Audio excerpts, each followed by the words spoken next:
Assalamualaikum warahmatullahi wabarakatuh. Halo semuanya, selamat berjumpa kembali di channel kami, Misteri Malam. Cerita ini mungkin tidak seviral cerita pendakian atau cerita-cerita sebelumnya. Akan tetapi, kisah di dalamnya tidak kalah mengerikan dan menyeramkan.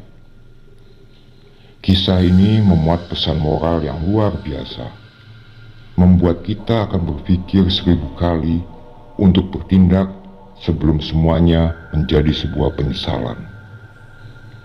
Bagaimana cerita selengkapnya? Kita ikuti saja cerita dari podcast Horror Demit. Inilah akibat pasang susuk bagian pertama. Awal cerita yang pilu.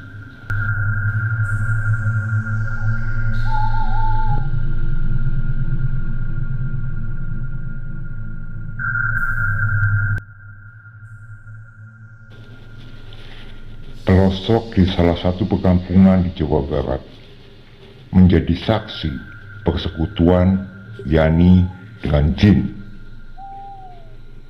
Dia menjalankan praktek pasang susuk untuk pelaris pekerjaannya sebagai penyanyi tradisional di kampung itu. Yani terlahir bukanlah dari kalangan berada. Ayahnya telah meninggal karena kecelakaan kerja saat menjadi salah seorang pekerja proyek di bilangan Jakarta. Ketika itu Yani masih berumur 20 tahun dan dia mesti menghidupi ibu dan satu adiknya yang masih sekolah. Ibunya bernama Esi dan adiknya bernama Sandi. Ibunya hanya bisa membantu perekonomian keluarga dengan bekerja serabutan tergantung dari warga yang meminta bantuannya.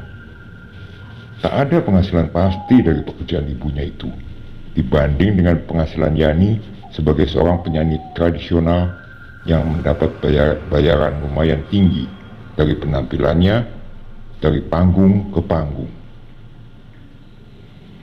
Bu, ibu diam di rumah saja ya.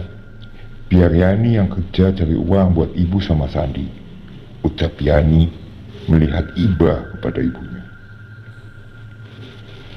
Selepas ayahmu gak ada, keluarga ini jadi tanggung jawab ibu nak, jawab Bu Esi dengan lirih.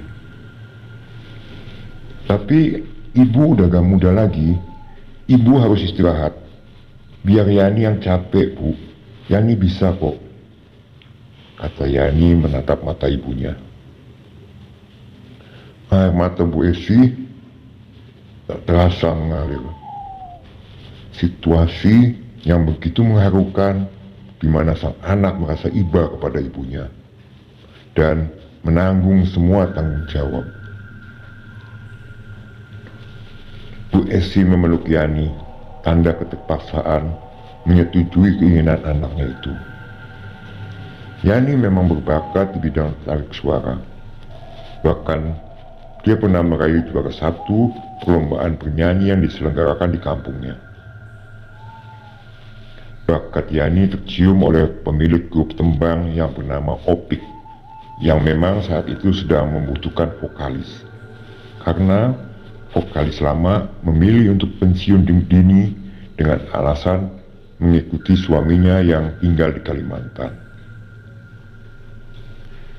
Akhirnya, Yani bergabung dengan grup tembang itu keliling-keliling kampung untuk memenuhi undangan manggung di setiap acara pernikahan atau event pentas seni biasa. Semenjak Yani bergabung, grup tembang itu semakin laris dan laku keras diundang kemana-mana karena semua pengundang terkesima dengan suara indah Yani. Akibatnya berimbas kepada penghasilan Yani yang lumayan dapat menutupi kebutuhan ekonomi keluarganya, dari mulai membayar listrik rumah sampai membiayai sekolah Sandi, bahkan lebih. Kerjamu bagus Yan, saya suka. Barusan saya dapat telepon, minggu depan kita dapat undangan ke acara nikahan di Tasik Kota. Kamu siap-siap ya, ujar Opik memuji Yani yang baru turun dari panggung acara HUT salah satu perusahaan dengan sorak-sorai penonton yang memuji Yani. Iya, Yani persiapkan semuanya, jawab Yani dengan sumringahnya. Yani lalu menyambut baik semua undangan yang dia terima, karena dengan begitu dia merasa berhasil bertanggung jawab atas keluarganya. Sampai di acara undangan pernikahan di Tasik Kota, Yani manggung seperti biasanya, membawakan lagu-lagu yang membuat tamu undangan terkesima dibuatnya.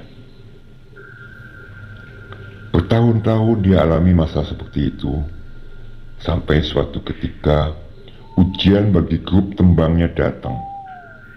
Opik harus bercerai dengan istrinya dikarenakan istrinya curiga Opik ada main dengan Yani. Opik memang selalu mendekati Yani jika sehabis manggung, dan mungkin itu menjadi alasan sang istri menceraikan Opik.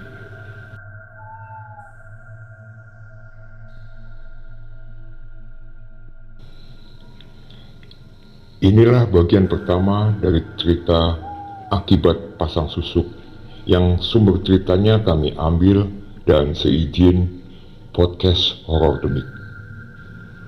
Bagaimana kisah selanjutnya dari cerita ini? Apa yang akan terjadi dengan grup tembang Opik? Bagaimana pula nasib Yani selanjutnya? Agar kalian tidak ketinggalan cerita selanjutnya, silakan klik subscribe bagi yang baru bergabung dan bunyikan tanda loncengnya agar kalian mendapat pemberitahuan dari channel kami untuk update cerita selanjutnya. Wassalamualaikum warahmatullahi wabarakatuh. Bye bye.